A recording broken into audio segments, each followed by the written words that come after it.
We're going to be talking about this football charter very shortly. Of course, all the time there are conversations about how much more the EFL might be able to benefit financially from the Premier League itself. The Sun claims to have a world exclusive this morning. Footy charter leaked. I'm not sure that it's telling us much more than we knew already. Yeah. Dodgy owners will be blocked from getting hold of our footy teams under a huge clean-up. Well, we kind of knew that.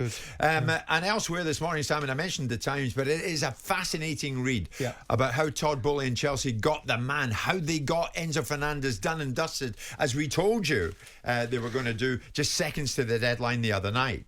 It's also very well briefed. It's very well informed. It's a very educated read in terms of the information they got. What I do have query about is I always have this issue with certain characterisation of people, and it's not because I have any particular investment in Todd Boehly, but there is seemingly an attempt in the media to diminish everything he does. Now, I have no reason for saying this, but I have my view on the media, and I don't know why they would say how belligerent Boehly got his £106 million man. Why does he have to be belligerent? Why can't he be determined or forceful? Resilient. Or resilient. It seems to me that it's a diminishing of him. Previously, it's clueless, overinvested, doesn't understand what he's doing, trigger happy, making decisions that aren't very good. All of it's diminishing language. The guy's walked in the room, gone and done a deal and been determined to do it. Belligerent is not a compliment. Belligerent is a characterisation of somebody that's argumentative, difficult to deal with, and someone you wouldn't want to be around very much when you get called belligerent. And I don't like it because I think it's unnecessary. It's a diminishing of what he's trying to achieve. I think the actual negotiations themselves, or reading it, got quite hostile. Sure, robust, if you want. But if you hostile, if you want a difficult deal, they all get very fractious between them and Benfica. If you want a difficult deal getting done, you don't expect to send a snowflake in there and negotiate, do you? You'll come out with twice the price. You expect someone to go in there as a hard-nosed businessman and said, right, I'm the guy in the room with the money. I'm buying your plan. This is how I'm going to roll. Right. That's a forceful, motivated negotiator. A determined one. Why does belligerent have to be the headline? Because it's a lazy go-to from journalism at the moment in time that are motivated by characterising people without the substance behind it. I don't like it. It's like saying someone's well, hang on a second. Hang on. If you're having a swipe at the media here, it actually fits. It fits in context. Belligerent, hostile, and aggressive. He would be aggressive in those negotiations. Being assertive in a conversation doesn't mean you're aggressive.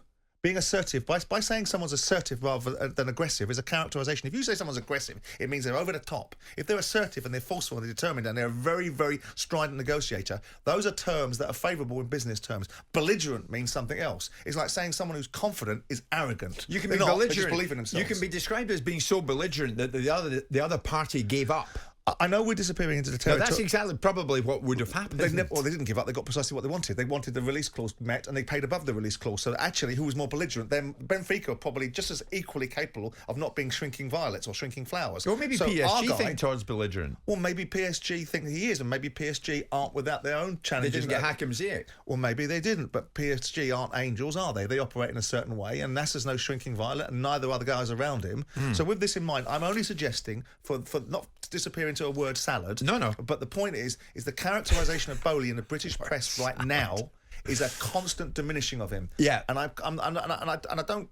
don't think it's right and proper that we do it in that certain way. There's Johnny, one of the listeners this morning. Would you describe yourself, Simon, as belligerent? No, I would describe myself as forceful. I would describe myself as somebody that can stand up an opinion and defend it. And if other people can't do it, that's on them.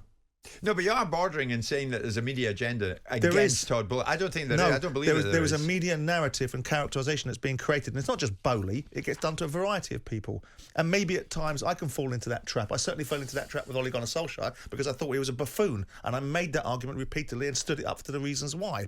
To give someone a headline when someone's really strong, who do you want running your football club?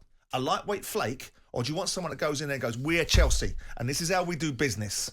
You want a bit of that. I agree. Think that's how you want business to be done. Because if what we're led to believe is true, with 4 hours left until the deadline, Benfica's chief, Rui Costa, used to be a player, now he's at the top of the house at Benfica, he approved a sale just with 4 hours left because I think the resilient Mr. Boehly had got to him so much that he buckled. And then all sides rushed to complete the paperwork. So what we know is this, Simon. Yes. An initial payment of about 30 million euros. The rest of the 121 million euros spread over 5 instalments. Benfica cannot believe their luck. Right? They've got 106 million quid for a player that isn't worth it, that's trading on the back of a reputation of being a good player in a World Cup. and ultimately think all their Christmases have come at once. How many times have Benfica sold a player to a British club for a British transfer record?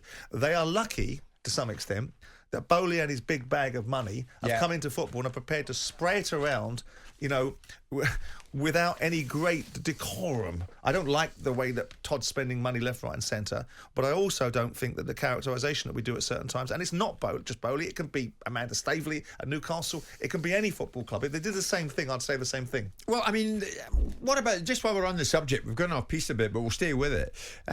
What about the characterisation of Everton in the transfer window and the lack of dealings? There's the times, again, Everton left weaker after wasting their vital window. Yeah. Now, that's a statement of fact now.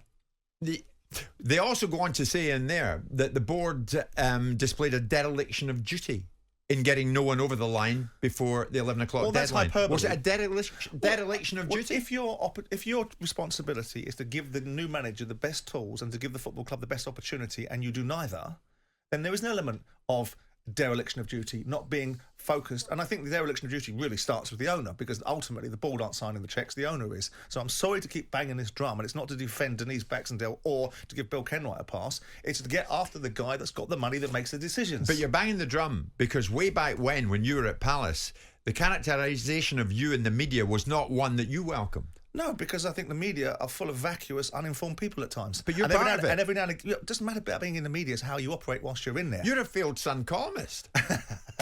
But seriously, Simon, that's where it comes from. That's where it comes from, because you didn't like your own characterisation. If you'll notice that what I try to do, I hate inequitability, I hate unfairness, wherever it manifests itself. I don't like people ganging up on people and people taking advantage of situations when people possibly don't merit it. So what I try to do in most conversations, and I don't always achieve it, is find an equitability for everybody. And I don't like people ganging, whoever it is, even if it's someone I don't particularly like. You know, I was very vitriolic about Amanda. Just stop there. Well, yeah, I was very vitriolic about Amanda Staveley. Personally, I don't particularly rate her, but I have to admire what she's been able to achieve. So you have to bite your lip on that one? Well, no, because you can't just say one thing and not be fair on the other. Yeah. She's pulled together a deal at Newcastle that was phenomenal. She did it. She had the Rolodex. She got the people in place, and she overcame the obstacles. She got a Rolex as well. She's probably got more than a Rolex out of that. Yeah. But the point is that you have to be fair and equitable. And if you're not, in the end, people aren't going to listen to you. Yeah. They're not going to say, well, actually, you're worth listening to. Jim White and Simon Jordan. Monday to Friday mornings from 10 on AM, on DAB, via the talkSPORT app and on your smart speaker. talkSPORT.